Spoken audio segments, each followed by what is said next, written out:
ija si nyaatte wal'aanuu fi waanyoo si rakkiste ka amata hedduu si keessa turte ka mallattoo isii sammuun si gubu iji si hoosistu gurri si iyyu onnee tanarra si naasisaa oolu duydi si gubatu kalee lamaan hudhee si qabu humna si qabu ka gammachuu si dhoowwu waan feete waan gaariillee yoo argatte jechuu wal'aansi isii aayilaandii bishaanii litira 2 fudhatta.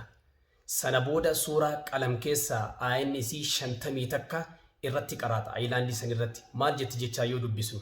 وإن يكاد الذين كفروا ليزلقونك بأبصارهم لما سمعوا الذكر ويقولون إنه لمجنون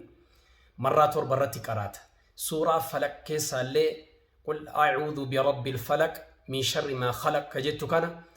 مرة ديدمي تقو رتي قرات كيستو اتدددي بستيك قراتو ومن شر حاسد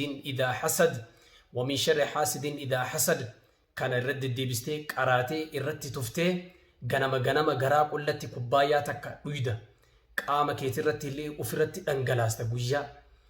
haga dhibeen keessi dhiisutti akkasitti of wal'aani wallaahi aayaa kanarraa jijjiirama akka ajaa'ibaa kanatti argatta.